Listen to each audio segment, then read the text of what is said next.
नवल किशोर, कौन सी पिक्चर बाकी है भाई? तेजस्वी यादव क्यों कह रहे हैं पिक्चर अभी बाकी है, और गुस्से में क्यों लग रहे हैं इतना? नहीं मानक जी, ये तो आप कैसे देख रहे हैं ये आपकी नजरिया पे निर्भर करता है, लेकिन सही बात तो ये है कि पिक्चर इसलिए बाकी है कि जो लोग 2011 में कहते थे कि ओबीसी की गिनती अगर नहीं होगी तो ओबीसी के साथ 10 साल तक और अन्याय हो जाएगा, वो पिछले 16 साल से रोक कर क्यों रखे हुए हैं, ये बताना बाकी होगा उनको।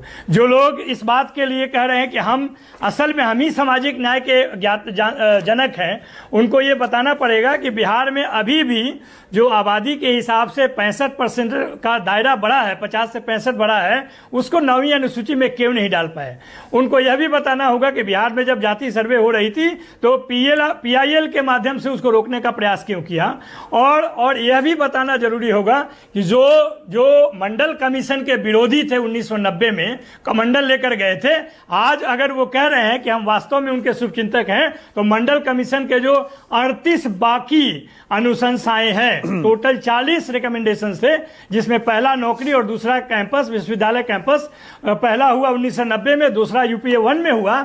अब ये जो 38 है, जिसमें कि निजी क्षेत्र भी आता है और व्यापार भी आता है, जितने भी हैं जहां पर सरकार के माध्यम से जो अवसर क्रिएट होते हैं उसमें हिस्सेदारी की बात होगी, ये सब हम लेके रहेंगे। अभी तक तो हम जो बात कह रहे थे, जब भी हम उनकी आवाज उठा रहे थे सामाजिक न्याय की, भारतीय जनता पार्टी हमें जातिवादी कहती थी।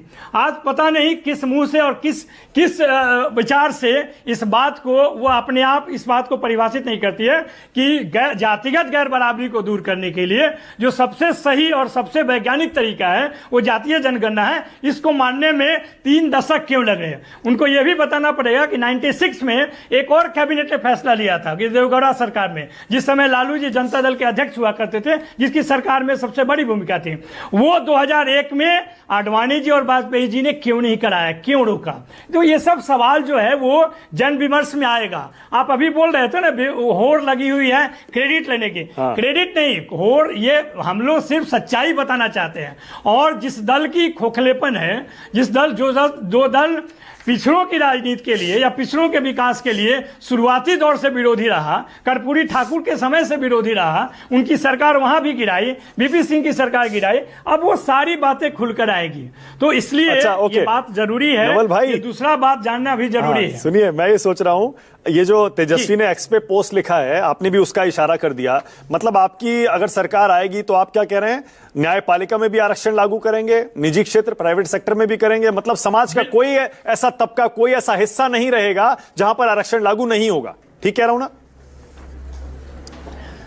बिल्कुल दिखना चाहिए संसाधन में बराबरी की हिस्सेदारी जो है वो दिखनी चाहिए। जो नौकरी की बात आप करते हैं उसमें भी रोकने के लिए भारतीय जनता पार्टी आगे रही है। आप पूछ लीजिए कि पिछले 10 साल में कितने विश्वविद्यालयों में प्रोफेसर की जो नियुक्ति होती है, असिस्टेंट प्रोफेसर की, एनएफएस कौन हुए हैं? सिर्फ पिछड़े वर्ग के लोगों को एनएफएस किया गया है। ये एक तरीका है रोकने का, इन सारे चीजों का पर्दाफाश होगा। अच्छा, अभी थोड़ी देर पहले मैं कह रहा था ना, हाँ देखिए, मैं कह रहा था कि तेजस्वी गुस्से में लग रहे हैं, आप कह रहे हैं कि भाई जो जैसे देखे वो तो उसके ऊपर है। मैं तो उनकी भाषा देख रहा हूं, उनके ये जो पोस्ट है इसमें गुस्सा झलक रहा है। वो कह रहे हैं उच्च मानसिकता के समता विरोधी संकीर्ण नकारात्मक संघी भाजपाई इस पर भी हमें गाली देंगे, लेकिन बाद में बेशर्म हमारे ही एजेंडे को अपना मास्टर स्ट्रोक कहेंगे। कहीं ऐसा तो नहीं कि बीजेपी ने या केंद्र सरकार ने जातिगत जनगणना का ऐलान करके आपसे आपका मुद्दा छीन लिया कुछ हद तक, इसीलिए गुस्सा भी आ रहा है कि भैया अब मुद्दा कहां रहा? नहीं, ये सच्चाई है कि जो भाजपा और आरएसएस के लोग हैं संकीर्ण विचार के हैं। जब ओबीसी को मंडल कमीशन के आधार पर रिजर्वेशन मिलता है तो उनके सारे लोग कहते हैं कि मेधा के साथ समझौता किया जा रहा है, मेरिट के साथ समझौता हो रहा है। जब ईडब्ल्यूएस को रिजर्वेशन मिला तो कोई डिबेट नहीं हुआ, ना आरएसएस ने कहा ना बीजेपी ने कहा, वो उसके रचनाकार हैं। तो आप एक तरफ जब वही सकारात्मक कदम के आधार पे ओबीसी को जगह मिलता है तो आप जातिवादी बताते हैं। गुस्सा इस बात की है कि ये जो डबल स्टैंडर्ड है, जो चरित्रहीनता है, जो आपके सोच में खोट है, जो आपकी आंतरिक खोखलेपन है, वो अब सामने प्रकाश में आई है। 63% ओबीसी ईबीसी, वह पिछले 63%। किधर जाएगा नवल भाई, किधर जाएगा चुनाव में इस बार? ये 63% है, 8.25 करोड़। नहीं,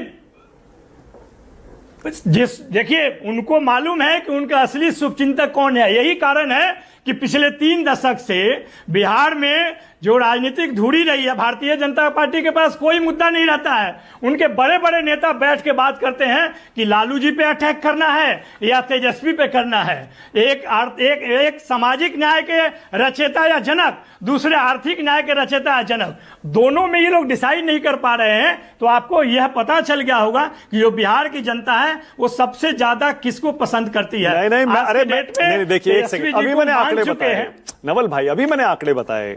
ओबीसी ठीक है आपके साथ जाता है, लेकिन ईबीसी अति पिछड़ा वो क्यों बीजेपी के साथ जाता है, इतना बताइए। और बीजेपी जेडीयू मिलकर लड़े तो 75% ले गए अपने साथ ईबीसी का वोट अति पिछड़ा। इसका मतलब आप समझ रहे हैं, बीजेपी रोहिणी कमीशन की रिपोर्ट लेकर बैठी हुई है। अगर जातिगत जनगणना होगी तो आप समझ रहे हैं उसके बाद कितनी बड़ी चुनौती आपके लिए पैदा होने वाली है बाद में। नहीं, उनको रोहिणी कमीशन आयोग का भी रिपोर्ट बता देना चाहिए था। इतना दिन तक क्यों उसको छुपा के रखे हुए हैं? आंकड़ों छिपाने से, एक तो आंकड़ा लाना नहीं चाहते हैं, जब आंकड़ों के लिए आयोग बैठाते हैं तो उसको पब्लिक नहीं करना चाहते हैं। ये किस बात से डरते हैं? यह एक ही बात है कि उनकी सच्चाई जो है वो सामने निकल कर आ जाएगी, और इसी बात की डर है। जहां तक बिहार में राजनीति का सवाल है, हम हमेशा मुद्दों पे चुनाव लड़े हैं। आप कह सकते हैं कि अगड़ों की, पिछड़ों की, ईबीसी की, ओबीसी की, आप 2020 के चुनाव का नैरेटिव तो देखिए। हमने पढ़ाई पे बात की, कमाई पे बात की, सिंचाई पे बात की, दवाई पे बात की, कार्रवाई पे बात की। और जो 22 महीने की, जो 17 महीने की सरकार में हम आए 2022 में, तो हमने करके दिखाया। 5 लाख नौकरी भी दिया, 3.5-4 लाख लोगों को आप अपनी बात को काट रहे हैं, उनको राजकर्मी का दर्जा भी दिया। नवल भाई, आप अपनी बात को काट रहे हैं, विरोधाभासी बात हो गई।